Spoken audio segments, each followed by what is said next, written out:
ଇଏ ମୋ ବାଲ୍ୟ ବନ୍ଧୁ ଜଗନ୍ର ଭଉଣୀ ରାଧାମା। ଆଜିଠାରୁ ସେ ତୋର ବୋହୂ।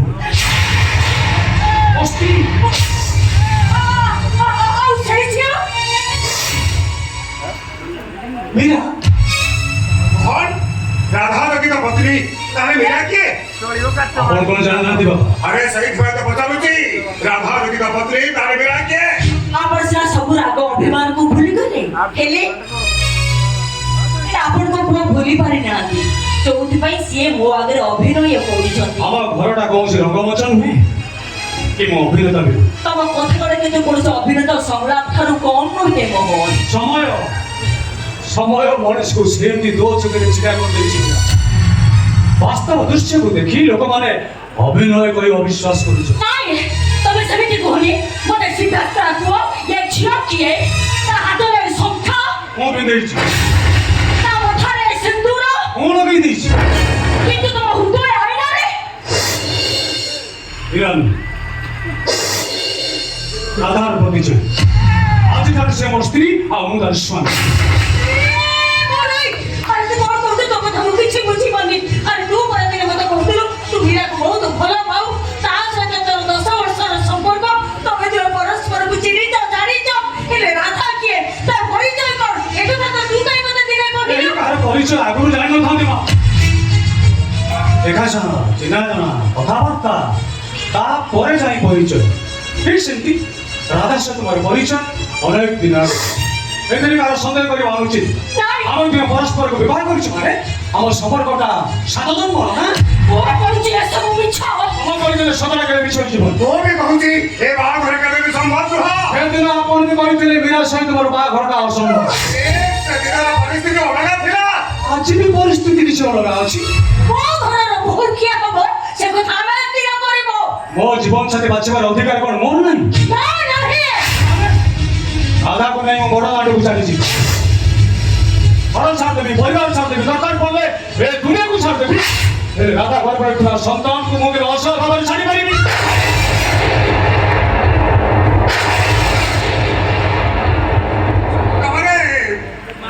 राधा मां हबा गुजर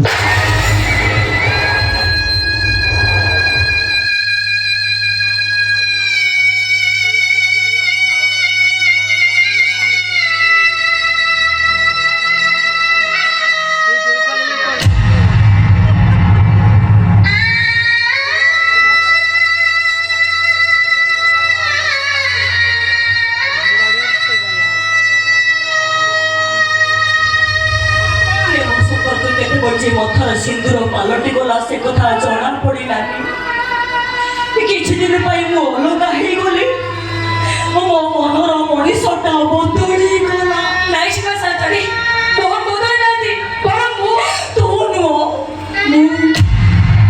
मु भावुली मो बिछाण शोई शोई गड़ले उठौची बोली हेले मु जानी नथिली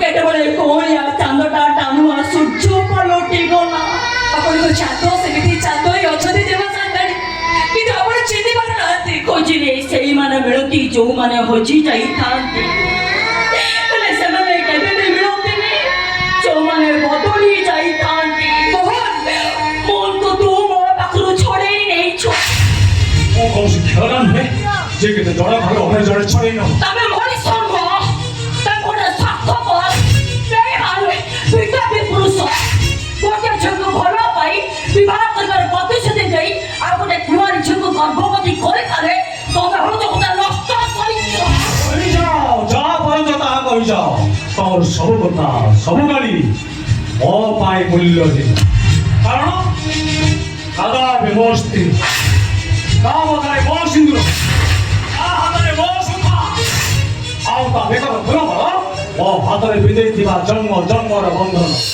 अरे के मोहन अरे काहे के बिति करू छो ओ भाई जान सुन रे को जेबा साथे आखिर बिति छोटो करी दाओ आ बाता करबा दरकार नाही ग्रुप देखाई गोटे पुरुष को आकर्षित करी देहदाना करी गोटे कुमारी माँ बाबा को जाउबा गोटे नष्ट सरित्रा मुहारू ये भली कथा केबे भी शोभा पाए ना কথা কইবার সীমা নবি যাচ্ছে सीमा टोपिया पे मते बाध्य करिछि ये बेशा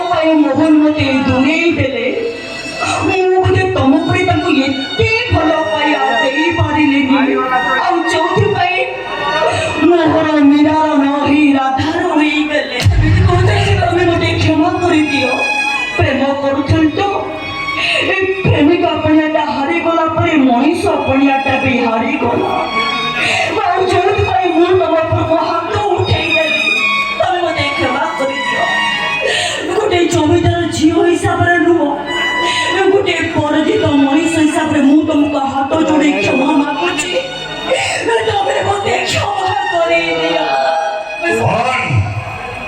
ଘରୁ ଲୁଚି ପଳେଇ ଆସିବା ପରିଣାମଟା ପାଇଗଲ ତ ମୀରା।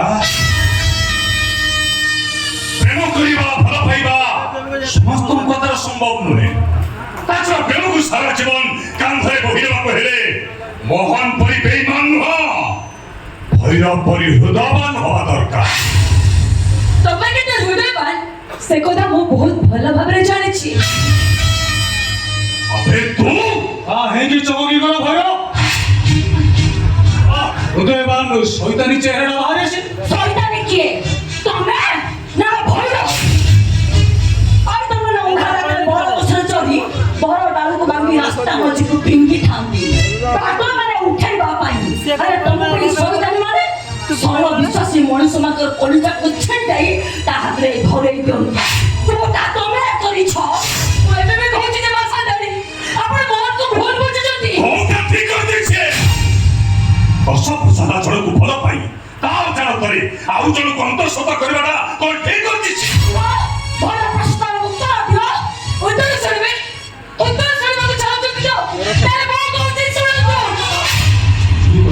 କିଛି ବି କହିପାରିବେନି ତମେ ତମେ ଜାଣିନ ମୀରାର ବାପା ଏଇ ଭୈରବ ସହିତ ବାହାଘର ସ୍ଥିର କରିଛନ୍ତି ଆଉ ଏକଥା ମଧ୍ୟ ମୁଁ ଜାଣିଛି ଆଶା ତିଥିରେ ସେମାନଙ୍କର ବାହାଘର ଆଉ ଏତେ ସବୁ ପରେ ବି ମୀରା କାହାକୁ କିଛି ନ ଜଣେ ସଙ୍ଗରେ ଧାନ ଚାଉଳ ଧରି ଲୁଚି ଲୁଚି ତମ ଘରକୁ ଆସିଥିଲା କାହିଁକି ସେ ଖବର ପାଇଥିଲା ଦୁର୍ଭିକ୍ଷରେ ତମ ପରିବାର ବି ଭିକାରୀ ହେଇଯାଇଛି ହେଲେ ତମେ ତମେ କଣ ତଳ ଥରେ ଚିନ୍ତା କରିଛ? ଚିନ୍ତା କରିଛି ଅନେକ ଚିନ୍ତା କରିଛି ବୋଲି ତ ଏଯାଏଁ ଚୁପ୍ ହୋଇ ରହିଛି ମୁଁ ଖୋଲିଲେ ନା ମହାଭାରତ ହେଇଯିବ ତମେ କଣ କରିବ ମୁଁ କହୁଛି ଶୁଣ ଏ ମୀରାର ଜୀବନ ସାଥୀ ହବା ପାଇଁ ତମେ ଅଯୋଗ୍ୟ କାହିଁକିନା ମୁଁ ଜମିଦାର ଝିଅ ଆଉ ତମେ ଗୋଟେ ସର୍ବହରାର ପୁଅ କଣ ମୀରା ଆମେ କଣ ଭାବୁଛୁ ଆମେ କିଛି ଜାଣିନୁ? ଓ ବାବା ଜମିଦାର ଦେବବ୍ରତ ରାୟ ବାହାଦୁର ବର୍ତ୍ତମାନ ଭିକାରୀ ସାହାଯ୍ୟ ମାଗିବା ପାଇଁ ବାଲେଶ୍ୱର ଯାଇଥିଲେ କୋଉ ଜଣେ ବନ୍ଧୁଙ୍କ ପାଖକୁ ଖାଲି ହାତରେ ତ ଫେରିଲେ ଫେରିଲା ବେଳେ ସକାଳେ ଟାଣି ନେଇଥିବା ବଳଦ ଦିଟାକୁ ଦିଟା ଖାଇବାକୁ ଦେଇପାରିଲେନି ଯେ ନିରୀହ ବଳଦ ଦିଟା ଅଧା ବାଟରେ ମୃତ୍ୟୁବରଣ କଲେ ଓ କି ଦୁଃଖ ଆରେ ତମେ ତ ମତେ ସ୍ତ୍ରୀ କରିଥାନ୍ତ ମତେ ତ ଲାଗୁଛି କାଲି ସପ୍ତମେ ହାତରେ ଥାଳି ଧରି ରାସ୍ତାରେ ବୁଲୁ ବୁଲୁକି ଭିକ ମାଗିବ ତମ ଦେହ ମାଂସ ସବୁ ଶୁଖିଯିବ ଜନ୍ମ ହୋଇନ ତମେ ଗୋଟେ କଙ୍କାଳ ପୁରୁଷ ପାଲଟିଯିବ ମୀରା ମୋ ଘରେ ରାଜରାଣୀ ହେଇ ରହିବ କ୍ଷୀର ମହୁରେ ଭାସିବ ସିଏ ଅନାହାରେ ତମ ବାପା ମା ଦିଟା ଶୁଖି ଶୁଖିକି ମରିଯିବ ଆଉ ସେମାନଙ୍କ ସବୁକୁ କାନ୍ଧରେ କାନ୍ଧେରି ନେବା ପାଇଁ ତମ ଉତ୍ତରରେ ବରଫ ମୋଡ଼ ନାଇଁ ବାହାଦୁର ଆଉ ଏଇଟା ହଉଛି ମୀରା ତମକୁ ଅଭିଶାପ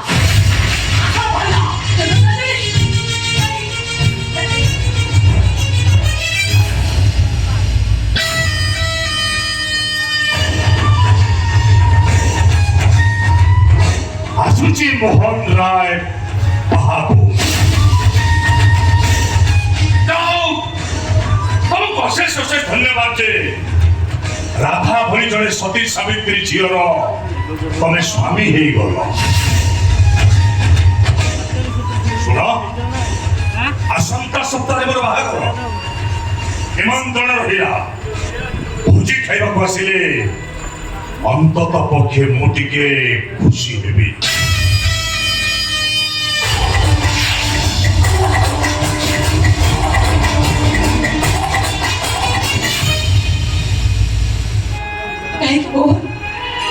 मो भाई जान सुन निजको जेवा साथरे आगे छोटो कर देला से मत अभिशाप होला तो मो बच्चा अभिशाप तो ये रही छे फिर से खुशी रे रहो जमीदार घर अच्छी है से ଜାଣି ଶୁଣି କେମିତି ତା ମନରେ ମୁଁ ଦୁଃଖ ଦେଇଥାଏ। କିନ୍ତୁ ତାକୁ ଭଲ ପାଇବାକୁ ତମେ ଏମିତି ପାଦରେ ଆଣି ଦେବାଟା କଣ ଠିକ ହେଲା? ପ୍ରେମ ଭଲ ପାଇବା ଏସବୁ କଳ୍ପନାରେ ସୁନ୍ଦର ଦିଶେ। ମୀରା ଆମ ଘରେ ଭୋକ ଆବାସରେ ଦିନ କାଟିଥାନ୍ତା, ଅନ୍ୟମାନଙ୍କରେ ଥାଳ ଧରି ଭିକ ମାଗିଥାନ୍ତା, ଏସବୁ ସହିଥାନ୍ତି। ମୋର ମୋ ପାଇଁ ଚିନ୍ତା ନାହିଁ ମୋହନ, ଚିନ୍ତା କେବଳ ମୋ ପିଲା ପାଇଁ। ମତେ ଲାଗୁଛି ଦୁର୍ଭିକ୍ଷ ମାର ଚିନ୍ତା ମୋ ପିଲାଟାକୁ ପେଟ ଭିତରେ ନିଃଶ୍ୱାସ କରିଦେବ। ଭୋକର ଲମ୍ବାଳ ଭାତ ମୋ ଗର୍ଭର ଅନ୍ଧାର ଭିତରେ ଖୋଜି ଖୋଜି ତା ତଣ୍ଟି ଚିପି ଦେବ। ଆରେ ଏ ଦୁର୍ଭିକ୍ଷଟା ସିନା ମଣିଷର ଅଣ୍ଟାକୁ ପିଠିକୁ ଓଛା ମାରି ପାରୁଛି, ହେଲେ ଛାତିକୁ ଟାଣ କରିପାରିଲେ ସେ ଦୁର୍ଭିକ୍ଷଟା ନିଶ୍ଚୟ ହାରିଯିବ। ଆଉ ଆମେ ଜିତିବା, ନିଶ୍ଚୟ ଜିତିବା। ଆଉ ପିଲା ନିଶ୍ଚୟ ବଞ୍ଚିବ। କିନ୍ତୁ ମୋହନ ଏବେ ଜେମା ସାନ୍ତାଳିକାର କଣ ହବ? ଆଜି ସିନା ସେ ମୋତେ ବୁଝିଲାନି, କାଲି ନିଶ୍ଚୟ ସେ ମୋତେ ମନେ ପକେଇବ। ଆଉ ସେତେବେଳକୁ ମୁଁ ହୁଏତ ଏ ଦୁନିଆରେ ନଥିବି ଦାଦା। ମୋହନ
দুর্ভিক্ষ